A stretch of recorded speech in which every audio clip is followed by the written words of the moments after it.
Hi there. My name is Lucas Weiss, and I am the host of the Weesesports Quarantine Chronicles. I want to start off by saying thank you to all of my followers and listeners for subscribing to the Weesports Quarantine Chronicles podcast. It's been a pleasure to interview athletes and sports media figures about their journeys, their careers, and living through the COVID-19 pandemic.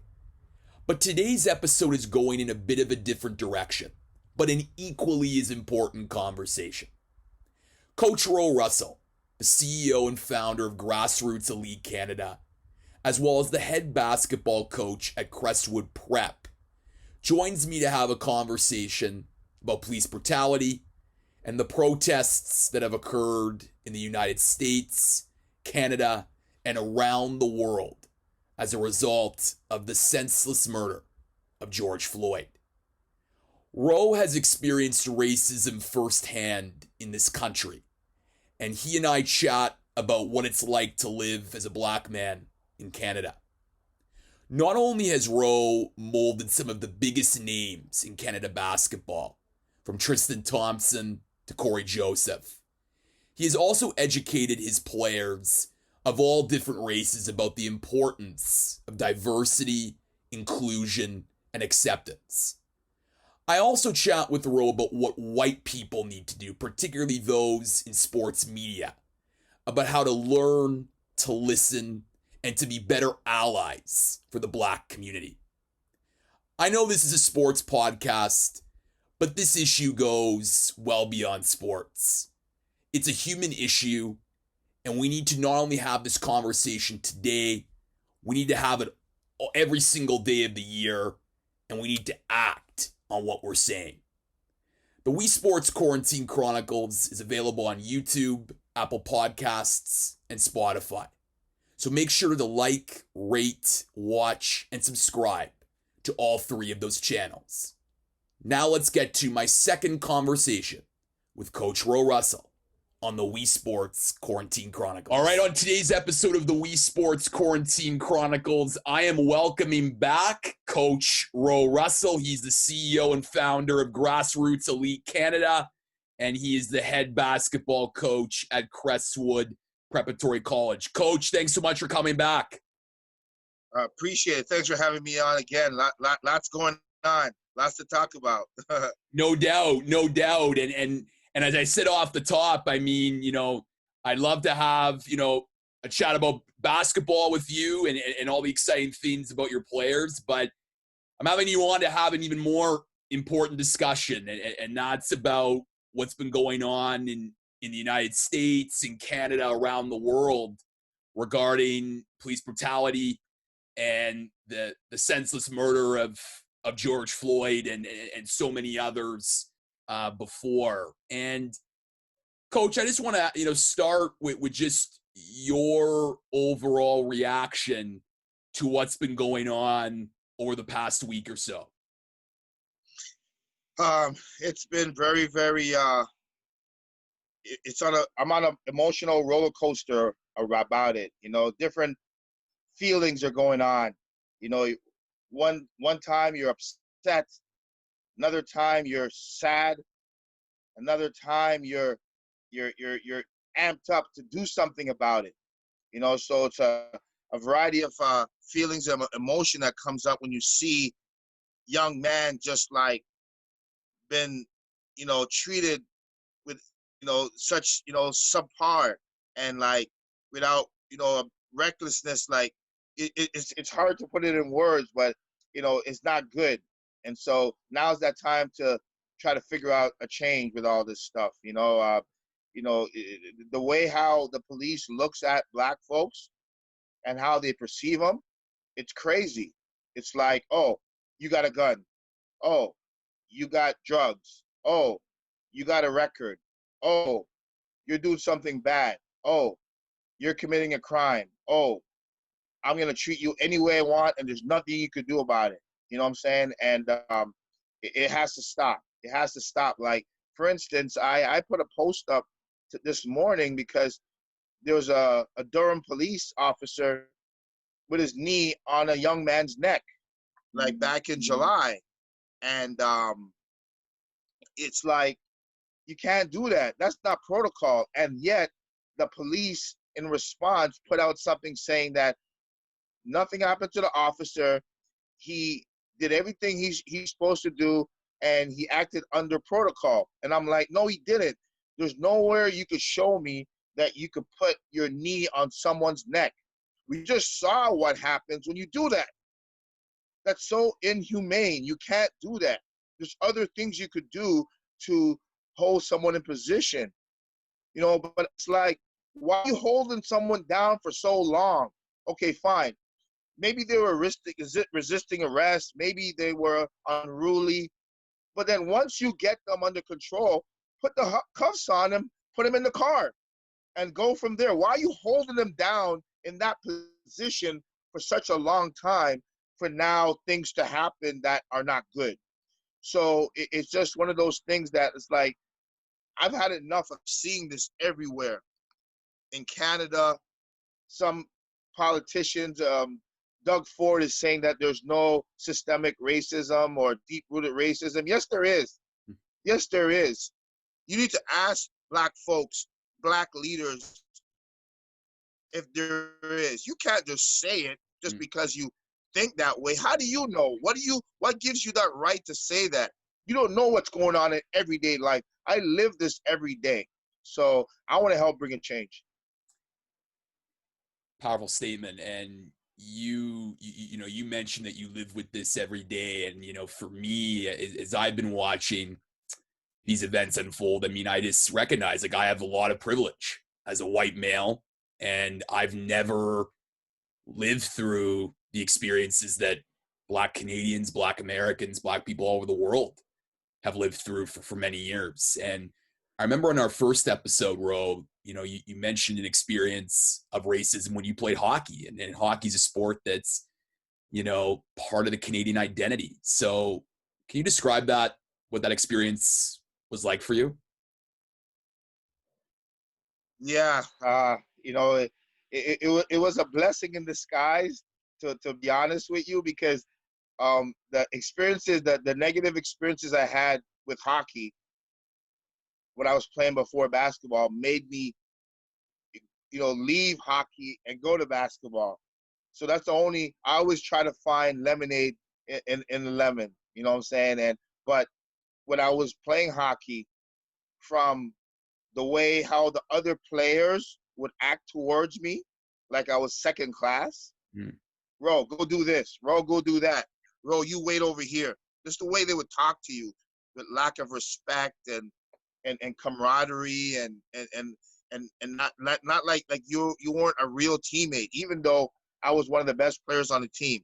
The way the parents would say hi to all the other kids when they meet them at the gym or they're going in the locker room, and then they wouldn't say a word to me, even though I was one of the best players on the team. And even if I wasn't one of the best players on the team, you should still treat everybody on the team similar and with respect and with friendliness and courteousness and all that. And then when you're flying down the ice on the left wing, like I was, you'd hear in your ears, these N-words and these different racial slurs from the parents in the stands. And it would kind of break you a little bit, because at 11, 12 years old, you're like, what? Like, why are you saying that? I know that's not right. It's not what you're supposed to be saying. And it would get to me. And I'd have to be mentally tough when I go home. I'm crying. I'm in my, put the sheet over my face, and I'm crying. And my mom would come in the room and say, son, what's wrong? And I'd be like these guys are not even treating me like I'm human. And I'm doing my hardest. I'm working hard. I'm helping the team. And they're calling me the N-word. And they're doing all this stuff. And my mom would say, I know, son. And that's why I've grown you up really tough.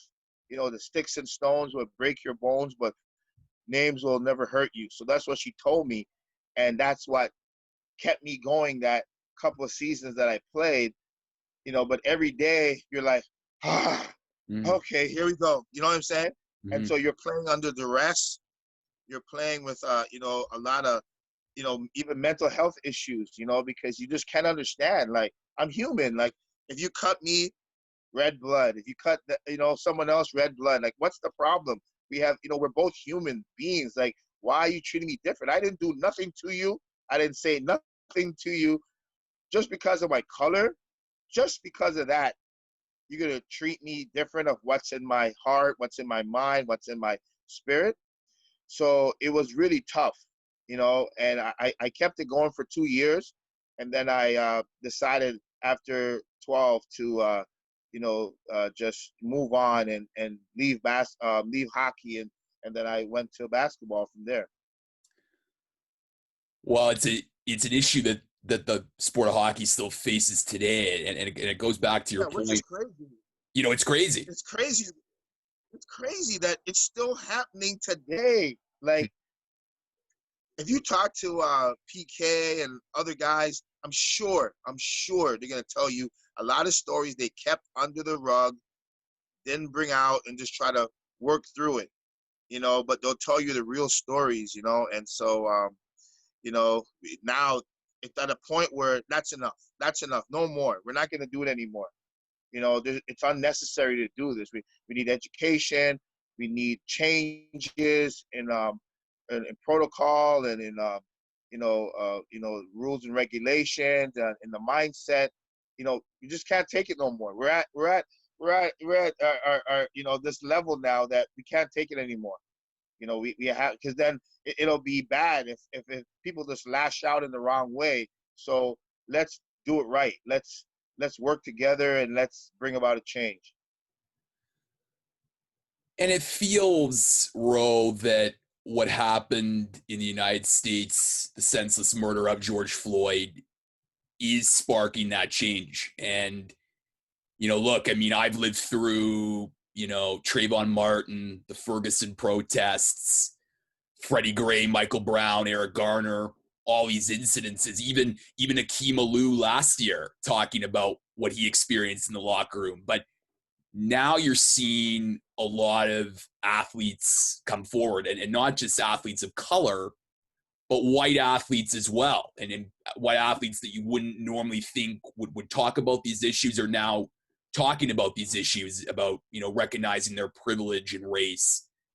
I'm just curious what you think of that, like what you think of these statements that are coming out, because, on one hand, we want to, have this conversation, and we want to educate, and we want people to learn, to grow, to listen.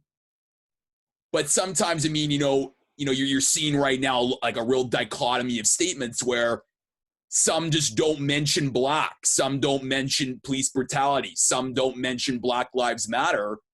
And maybe that sort of deters away from the actual goal of affecting change. Yeah, definitely. I've seen a few statements by, like I said before, Doug Ford, saying that there's no racism, no deep-rooted racism or systemic racism in Canada, which is totally out of touch with reality. Rex Murphy said some other things like everything's all nice and dandy in Canada. We're all good. Everybody's working together, and it's totally off base, because America has 300 million people. We have 35 million people. So obviously there's going to be more instances in America, and people are more blatant. People are more blatant in America, but it still happens. It still happens in Canada. You saw that Drew Brees came out and was talking about that, he would never support anyone that, takes a knee, on the national anthem in front of the flag, whatever. And he's out of touch. And he came today and apologized, because we weren't talking about the flag. We share the same goals and dreams and aspirations that he does. A lot of our people, parents, relatives, family, went overseas and fought for their country. So we don't have an issue with that. We're doing it as in protest to what's going on out there in police brutality specifically. That's why Cap was doing it for that reason. And they don't get it. And you have to let them know, no, this is what it's all about. People are coming out and saying all lives matter. Well, we're not saying that, right? Because right now it's basically white lives matter, because the way how they're treating black folks, our lives don't matter. So we're saying black lives matter too. That's what we're saying. We're not saying that only our lives matter, because we can't even say that, because that's not been happening. You know what I'm saying? So we're saying, hey, can some black lives matter as well? That's what we're saying. And so when people have those kind of comments against those things, you're saying they don't get it. They don't get it. They don't understand it. And so, you got to put them in their place, and then you got to now educate them. And then you have to work with them. You know what I'm saying? Because, like they say, I ain't mad at you, but come, let's sit down and talk, and let me explain to you why that's wrong. That's how, I think we should approach it. Well, you make a very good point, and it sort of speaks to how white people dictating how black people should protest. Like, you saw with Colin Kaepernick, he takes a peaceful kneel during the national anthem about police brutality, and then it gets thwarted into a discussion about disrespecting the flag in the military, which was not. LeBron James, when he speaks out about social issues, people just, some people have said just shut up and dribble, Yeah, and exactly. And the fact of the matter is, this is years and years of pent up frustration and years of injustice. And it just, feels like, those situations I mentioned in the past, like those should have been wake up calls, but they weren't. And it just, it was talked about for a few weeks, a month, and then it just, on to the next news cycle. And, here's hoping that this time around, it won't happen that way. Yeah. I think black folks, and even a lot of white folks, because you see the protests, and within the protest, there are a lot of, white folks that feel the same way, that also look at people as people. They don't look at color. And that's the biggest change. If you go back to when they had the Civil Rights March with Martin Luther King back in '68, it was like maybe 99% black folks that were marching, right? And now when you have the protest, it's probably like 80% black folks, just white folks that feel the same way, that maybe they have relatives or a husband or a best friend or co-worker or someone that they are with all the time, and they get to know those people and say, yo, that person's just like me, just a different color. Why are they treating them like that? And I'm not having it. I want to be right there and support what you're doing. You know what I'm saying? So I think this time, everybody's had enough. Black folks, white folks, whatever. And, they're cornering that small segment, or that smaller segment of people that just have, racial tendencies and a different mindset that, breathes more of this, like how you had with Ahmed in Georgia, and obviously Minneapolis, and just the way how some of these politicians, like Donald Trump, is talking.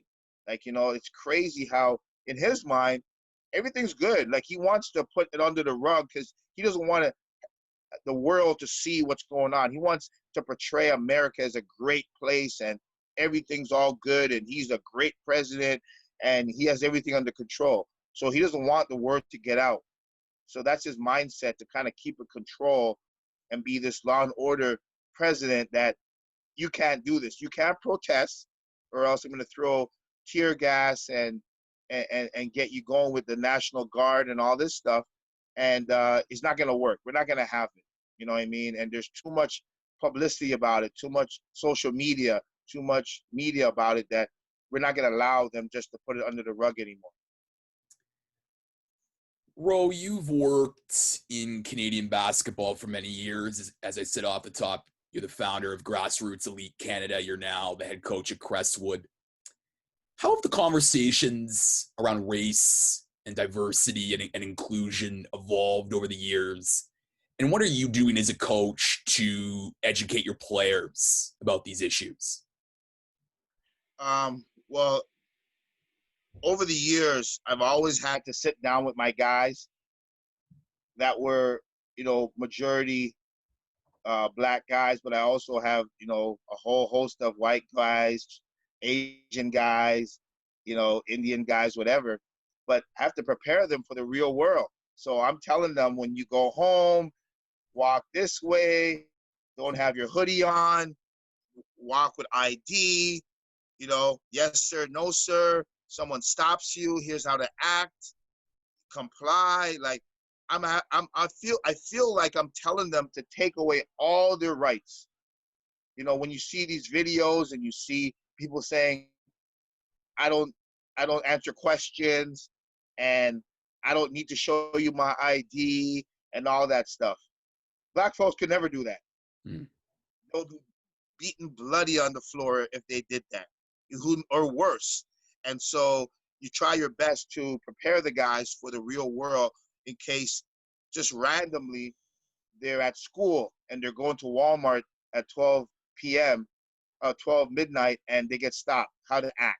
If you're at a tournament and you're going to the McDonald's late at night, you know, you get stopped by the cops, how do you act? Or maybe the teller is racist or prejudiced, and they speak to you a certain way, or don't welcome you or treat you with respect, how to act towards that. So I'm having to educate my guys how to act and how to respond, you know, to keep them safe, you know, to show people who they really are. And then on top of that, we're having discussions about it. We're sitting down and we're saying, hey, what do you think? What's your thoughts? How do you feel? You know, give me some instances. And like other guys that may be white or whatever, have you experienced this? No, okay. Well, this is what we're experiencing. So, you know, you need to understand it, and you need to, you know, be mindful, you know, and work with us to help bring about a change and stuff like that. And so you're having to do proactive things in order to, you know, for people to grow from it, and there to be progress. Yeah, you hit the nail on the head with education, and I think a lot of coaches now, you know, they're grappling with this, right? You know, how, you know, what's the best way to, you know, combat racism and educate and get people to listen and to, you know, learn about this. And there was a piece recently in The Athletic by Blake Murphy and Eric Kareen, and it was talking about, you know, how Canada basketball should combat racism. And they had the chance to interview with Nick Nurse and Adrian Griffin and people, you know, leaders in Canada basketball. And I'm just curious, Ro, your opinion going forward for basketball in this country. You know, what do you think needs to be done to combat racism? Well, like you said, I think what we need to do to combat racism is for people to both work together and understand that we're all the same. You know, we're humans. We got a heart. The blood, you know, goes through your body the same way. You know, you have dreams and goals, and to work together, like how the Raptors are working together. You got a white head coach. He sees eye to eye with the black players. You got Marc Gasol in the mix. You got, you know, Matt. What's Matt's name? The shooter from Matt Thomas. Matt Thomas, and you know, and you're working together. It doesn't matter what color you are. You're there, and you're part of the puzzle to help win, like we did last year. And now those leaders got to step up. Now those guys say stuff on Twitter, say stuff on Instagram, talk to your teammates. You know, start initiatives from the highest level, the Raptors, the NBA level, and trickle it down to the university level, and have those kind of discussions in the high school level and so forth. Go to different schools and talk to kids. Go speak at high schools and speak at middle schools, and get those kids when they're young, before they form their ideas and their opinions and their mentalities. Get to them young. You see that picture that they show a lot, where you have a young black kid on this side and a young white kid over there, and they're friends, and they see each other, and they're running to, you know, to meet each other in the middle, and then they hug. You know what I mean? They don't even care about that. So you know that it's not born. It's not born in you. You know what I mean? You go through experiences, and people teach you certain things, and it's acquired, you know, from your family, from your friends, whatever. So let's teach those kids from a young age, not to conform in that way, not to be a part of that, not to participate in that kind of rhetoric and that kind of practices. So I think it starts from young. It starts from the top to the bottom, and and I think, like I said in one of the tweets I put out the other day, we need really good young leaders to come up. Like look what Martin Luther King Jr. did, changed the whole world, and he helped us to at least get civil rights. At least we got civil rights. Before we had no rights at all.